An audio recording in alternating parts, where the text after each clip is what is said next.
예, 이재명 대통령과 강훈식 비서실장의 얼굴이 보이죠. 지난번 한미 정상회담 당시에 대학원을 방문했을 때의 모습입니다.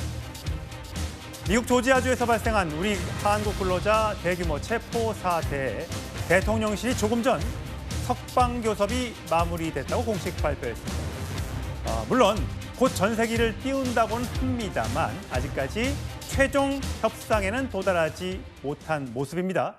그래서일까요? 국민의힘에서는 이번 사태가 애초에 왜 발생한 건지 이재명 대통령이 직접 답하라고 촉구하기도 했습니다.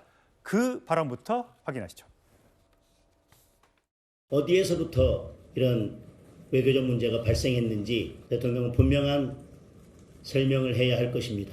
한미 정상회담에서 우리가 알지 못한 어떤 일이 있었기 때문에 이런 일이 발생한 것인지 대통령이 직접 답해야 할 것입니다. 이 문제는 대통령이 직접 트럼프 대통령과 해결해야 될 문제입니다.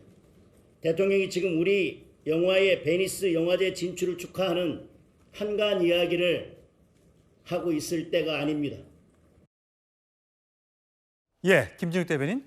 저 국민의힘이 오늘 회의를 할 때만 해도 아직까지 협상 타결 소식이 전해지지 않았을 때입니다. 이재명 대통령이 SNS 등에 영화제 이야기를 하고 또 어제 영화를 또 아이들과 같이 본 것에 대한 비판이 나오고 있는 그 시점 지나서 얼마 되지 않아 강훈식 대통령실 비서실장이 신속한 대응 결과 구금된 근로자들의 석방교섭이 마무리 단계에 들어갔다. 행정 절차가 마무리되는 대로 전세기가 국민들을 모시러 출발할 계획이다. 자, 아직 전세기가 띄워지는 날짜는 정해지지 않았으나 다행히 협상은 잘 된 모양이에요. 그렇습니다. 지금 처음에 저 소식이 알려지자마자 대통령께서 이런 말씀을 좀 하셨습니다. 미국에서 법 집행을 하는 과정 속에서 우리 국민의 권익이 또는 우리 대미 투자하는 기업의 경제적 활동이 제약을 받아서는 안 된다. 긴급하게 대책 회의를 해라라고 지시를 하셨고요. 그 회의 이후에 지금 이제 오늘 한 이틀여 만에 이런 결과가 나왔습니다. 지금 우리 정부가 이런 부분들이 있을 때 뭐 야당에서는 당연히 목소리를 높여서 비판도 하시고 하시지만 중요한 것은 목소리를 크게 내는 것이 아니라 얼마나 이런 문제가 발생했을 때 능동적으로 실질적으로 문제를 해결해 내는 것인가, 그런 것들이 실력이고 능력 아니겠습니까? 예. 지금 우리 정부가 굉장히 조용한 한 게 보이는 것 같으면서도 그 사이에 굉장히 많은 발빠르게 미국 측과 협상을 했고, 지금 강훈식 비서실장이 오늘 당정대 회의에 모두 발언에서 얘기한 걸 보면 미국과의 협상은 끝났다. 그리고 일부 행정적인 절차가 마무리되는 대로 바로 전세기를 띄우겠다라고 한 걸 봐서는 어느 정도 근시일 안에 비행기가 가서 우리 한 400여 명의 지금 구금되어 있는 우리 국민들을 실어올 수 있을 것이라고 보고요. 예. 지금 저희 정부가 움직임이 안 보인다, 너무 조용하다, 왜 대통령이 직접 나서서 이 문제를 해결하려고 하는 노력을 보이지 않느냐, 이런 쪽의 비판보다는 오히려 앞으로 이 문제가 우리 정부가 미국에 투자하는 그런 상황들, 그리고 우리 기업인들이 미국에서 자유롭게 활동하는 과정들, 이런 데 있어서 어떤 방식으로 문제를 풀어나가는 것이 가장 합리적인 것이 될 것인가 하는 부분을 논의하는 알겠습니다. 것이 중요한 시점이 아닌가 싶습니다. 자, 정철진 평론가. 자, 궁금한 건 우리가 한미 정상회담을 하고 이재명 대통령이 귀국한 지 한 일주일 정도 됐나요? 자, 그 과정에서 우리가 3,500억 달러를 투자하기로 했다가 기업들까지 함께 투자를 해서 한 번 5천억 달러, 한 700조 원을 투자하기로 우리가 약속을 하고 돌아왔는데 뭔가 공식적으로 관세를 15% 낮춘다는 합의서라든지 기자회견 등등이 없어서 도대체 뭐지? 라는 생각이 들었던 참에 미국이 갑자기 우리 국민들 300여 명을 체포했다는 소식이 날아들어서 이건 또 뭐지? 라는 얘기가 들었는데 또 이틀 만에 타결이 됐다고 합니다. 이것도 뭡니까? 그래서 두 가지 차원으로 생각해 봐야 될 것 같아요. 첫 번째 사건은 앞서 말한 것처럼 앵커의 맥락을 좀 빼고 이번 사건에 좀 집중을 좀 하는 그런 방법이 하나가 있겠죠.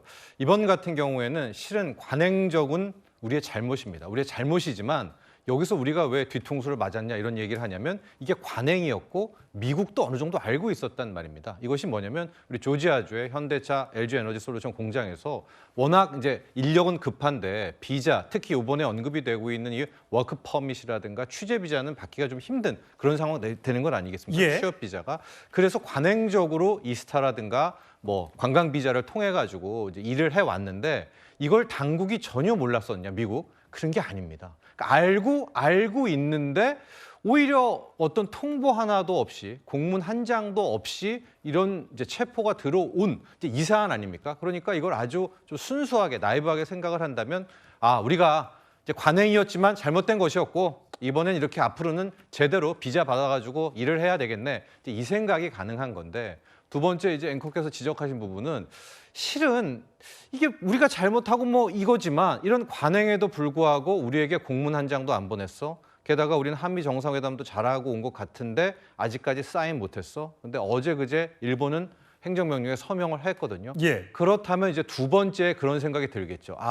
혹시 트럼프 행정부에서 기존에 있었던 한미 정상회담이라든가 특히 상호 관세에 있어서 뭔가 부족함을 느끼고 있는 것 아닌가? 그래서 거기에 일부러 목리 혹은 우리 속된 말로 삐졌나? 이제 이 예. 생각이 가능한데 예. 아직까지고 두 번째에 대한 사례 부분은 속단하기가 좀 어렵습니다. 그러나 한 가지 명확한 것은 이번 사건은 어쨌든 방금 강훈수 실장 얘기 들어보니까 잘 정리는 돼 가고 있는 것 예. 같습니다. 근데 이것 외에 이게 다음 주건 혹은 2주 후건 이와 유사한 또 뭐 일명의 뒤통수라고 표현하겠습니다. 이런 한국 기업이라든가 우리에 대한 트럼프 행정부의 이벤트와 이슈가 터지게 되면 여기서부터는 앞서 말한 것처럼 좀 순수하게 그 사건만 보면 안 될 것 같고요. 두 번째, 뭔가 트럼프 행정부에서 우리에 대한 바람 중에 뭔가에 문제가 생겼다라고 봐야 되지 않나라고 보고 있어서 예. 저는 이번 사건 그 다음 하나 더를 좀 더 지목해 봐야 된다 이렇게 보고 있습니다. 예, 과연 또 협상의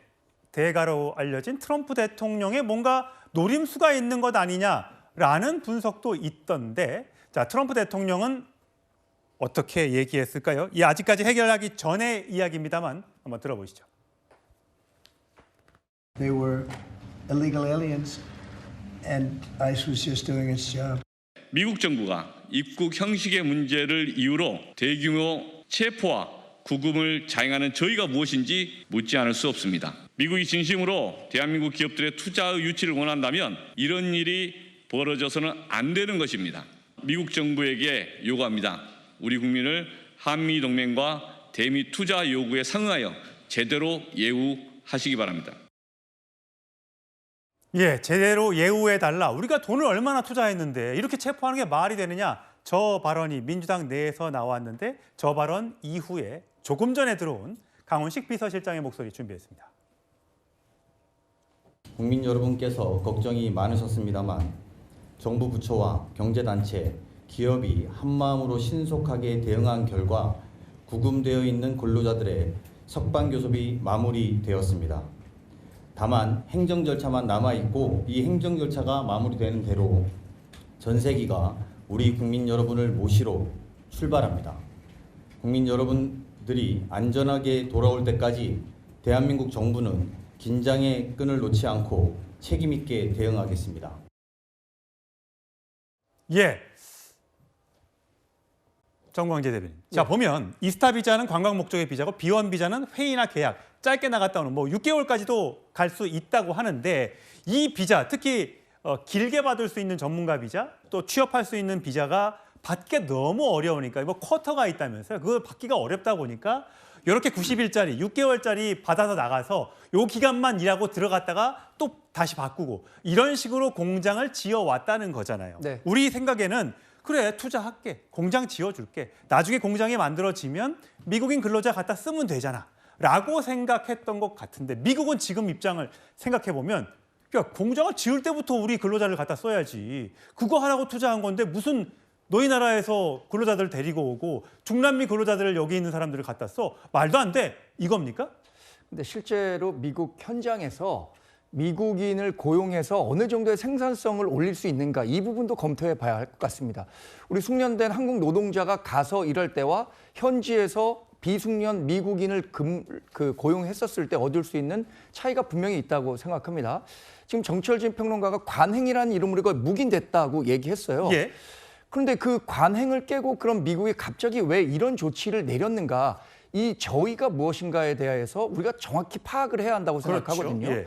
그런데 1년의 지금 한미 관계를 보면 예전만 못하다, 한미 관계가 뭔가 삐걱거리고 있다라는 의심이 계속 커질 수밖에 없다고 생각합니다. 한미 정상회담 잘 성공적으로 마무리했다고는 하지만 아직 서명 하나 이루어지지 못했고요. 우리가 출자하는 펀드에 대해서 어떻게 그 수익에 대해서는 어떤 배분을 얻어낼 것인지 이것에 대해서도 전혀 구체적인 사안이 마련되지가 않았습니다. 그런데 이런 상황에서 나온 일이기 때문에 무언가 지금 이재명 정부와 트럼프 미국 대통령 미국의 보수 정권과 어느 정도의 갈등이 있는 것 아니냐라는 의심의 목소리가 계속 커질 수밖에 없고요. 그 근간에는 저는 이재명 대통령이 후보 시절 보였던 일종의 친중 외교 노선이라든가 미국에 대한 반감을 드러냈던 거 이게 반영되지 않았나 이런 생각을 할 수밖에 없는 겁니다. 그래서 이 문제에 대해서는 9월 11일 날 이재명 대통령이 취임 100일 기자회견 하잖아요. 보다 명확하게 왜 이런 일이 발생했고 어떻게 재발 방지 대책을 마련할 것인가 책임 있게 답변을 해야 한다고 생각합니다. 예, 물론 협상이 타결되기 직전의 이야기들입니다만 안철수 의원은 700조 원 투자 약속했는데 대우는 참담하게 돌아왔다. 이건 글로벌 호구 외교 인증한 것이다. 이재명 정부의 실용 외교가 국민을 오히려 범법자로 내몰았다. 등등의 국민의힘에서 강도 높은 비난이 나왔습니다만 조금 전 보여드린 것처럼 강훈석 실장이 협상은 타결됐고 곧 전세기를 띄울 수 있을 것이라고 얘기를 했습니다. 자, 최소영 평론가. 네. 그런가 하면요. 지금 주한 미국 대사가 없고요. 네. 지금 대사 대리가 와 있고요. 네. 그다음에 주미대사 강경화 주미대사는 아직 아그레망을 받지 못한 상태고요. 주 애틀랜타 총영사는 이미 임기가 끝나서 돌아왔습니다. 그렇죠. 부총영사 한 명 있다고 해요. 네. 자, 그러면 현장에서 가서 우리 영사 외교를 해줘야 되는데 변호사도 써줘야 되는데 이걸 누가 해야 됩니까? 그러니까 더더군다나 지금 조지아주는 애틀랜타 총영사가 가장 가까운 위치에 있는데 여기에 지금 총영사도 없고 주미대사 공석이죠. 근데 어제 외교부 장관이 이 사안이 일어났을 때 첫 일성을 뭐라 했냐면 내가 필요하다면 미국으로 건너가서 그래. 협상이라도 하겠다. 예. 아니 필요하다면이라는 조건절이 붙어요? 필요하다니 우리 국민 이 지금 400명 가까운 국민이 갑자기 피납되다시피 억류가 됐는데 이게 필요한 일인가? 당연하게 가야 되는 거 아닌가요? 근데 지금 강훈식 실장은 어떤 식으로든지 외교용로 물밑을 통해서 저렇게 했는지 모르겠습니다만은 이렇게 주미대사가 공석이고 총영사도 공석인 상황에서 외교부 장관 득달같이 가야죠. 그 이유를 달 이유, 조건절을 달 이유가 없는 거예요. 근데 이러다 보니까 이재명 정부가 실용 정부 이런 건 강조하지만 정말 외교는 실용이 없거든요. 외교는 준비된 만큼의 성과를 내는 게 외교입니다. 그렇기 때문에 이재명 정부에 대한 자꾸 이제 능력이 시험대에 오르는데 외교와 안보에 대한 부분은 이거는 정권을 넘나드는 것이 아닙니다. 그런 측면에서 지금 너무 아니한 인식을 하는 것 같아서 이 점은 반드시 좀 짚고 넘어가야 할 것 같습니다. 예, 물밑에서 어떤 협상 과정이 있었는지 지켜봐야겠죠. 지금 가장 궁금한 건 300명 넘는 우리 국민들이 미국에서 어떤 대우를 받고 있는지일 겁니다. 영상으로 저희가 준비했는데 2위 주제 바로 확인하시죠.